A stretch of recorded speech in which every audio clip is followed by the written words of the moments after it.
पश्चिम Asia में तबाही का नया अलार्म। Oğlum खार्ग आइलैंड पर अमेरिका का विनाशकारी हमला। ये तस्वीरें उसी खार्ग आइलैंड की हैं जिस पर अमेरिका ने भीषण हमला किया है। दावा किया जा रहा है कि इस हमले में खार्ग आइलैंड पर मौजूद एक एक टारगेट को तबाह कर दिया गया। अमेरिकी सेंट्रल कमांड की तरफ से चलाए गए इस ऑपरेशन को पश्चिम एशिया में अब तक के सबसे शक्तिशाली बमबारी अभियानों में से एक बताया जा रहा है। अमेरिकी राष्ट्रपति डोनाल्ड ट्रंप ने कहा कि इस हमले में द्वीप पर मौजूद सैन्य ठिकानों को निशाना बनाया गया, जबकि तेल से जुड़े ढांचे को जानबूझकर नहीं छुआ गया। लेकिन साथ ही वॉशिंगटन ने चेतावनी भी दी है, अगर ईरान ने स्ट्रेट ऑफ हॉर्मुज से गुजरने वाले जहाजों की आवाजाही में दखल दिया तो अगला हमला और ज्यादा विनाशकारी हो सकता है। The situation in Iran is going very well. A lot of big hits today, a lot of big wins today, as you probably have heard militarily. And I think it's going very well and with very good control. We'll see what's happening with the Straits. They continue to try and sabotage their own country in the Middle East, but it's been very, very strong militarily. Kharg island पर हुआ यह हमला कोई साधारण हमला नहीं माना जा सकता, क्योंकि अमेरिका की तरफ से इसे कई खास मकसदों से टारगेट किया गया है। यह द्वीप फारस की खाड़ी में ईरान के दक्षिणी तट से लगभग 25 किलोमीटर दूर स्थित है। प्रशासनिक रूप से यह ईरान के बुशहर प्रांत का हिस्सा है।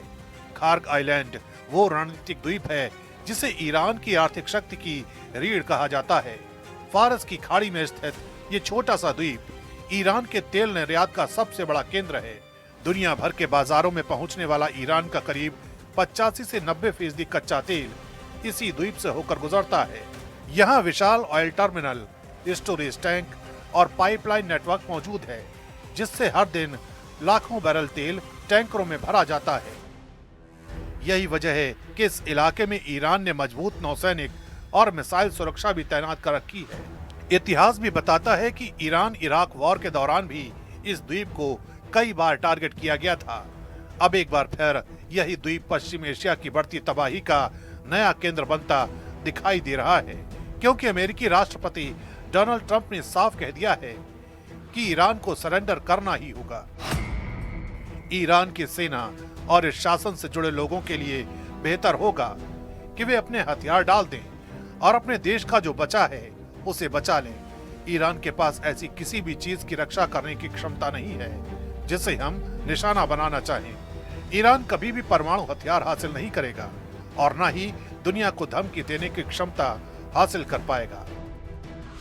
लेकिन खार्ग आइलैंड पर हुआ यह हमला सिर्फ एक सैन्य कार्रवाई नहीं है, बल्कि पश्चिम एशिया की रणनीतिक तस्वीर को बदल देने वाला संकेत भी माना जा रहा है, क्योंकि खार्ग आइलैंड सिर्फ ईरान के लिए ही नहीं बल्कि वैश्विक ऊर्जा बाजार के लिए भी बेहद अहम केंद्र है। माना जाता है कि दुनिया के तेल बाजार का बड़ा हिस्सा स्ट्रेट ऑफ हॉर्मुज और फारस की खाड़ी से होकर गुजरता है। ऐसे में अगर खार्ग आइलैंड पर तनाव बढ़ता है तो इसका असर सिर्फ ईरान तक सीमित नहीं रहेगा, बल्कि पूरी दुनिया के तेल बाजार और समुद्री व्यापार पर पड़ सकता है। यही वजह है कि खार्ग आइलैंड पर हुआ यह हमला अब पश्चिम एशिया में बढ़ते युद्ध और संभावित वैश्विक ऊर्जा संकट की सबसे बड़ी चेतावनी के तौर पर देखा जा रहा है। तो देखिए, खार्ग को ईरान की लाइफलाइन के तौर पर जाना जाता है, क्योंकि तेल और गैस जैसी कमोडिटीज पर डिपेंड रहने वाले ईरान का ये सबसे बड़ा हब है, ऐसे समझिए। चलिए, खार्ग ये जो पूरा द्वीप है ये है ईरान का खार्ग आइलैंड। खार्ग फारस की खाड़ी में मौजूद एक बेहद अहम आइलैंड है जो कि ईरानी समुद्री तट से करीब 20 किलोमीटर की दूरी पर है। ईरान की आर्थिक रूप से सबसे ताकतवर इस आइलैंड का जो चौड़ाई है वो 4 किलोमीटर है, लंबाई 8 किलोमीटर है। अब ऐसे में इसकी बात की जाए तो यह बीच समंदर में मौजूद है और प्रशासनिक तौर पर ईरान के बुशेहर प्रांत का यह हिस्सा है।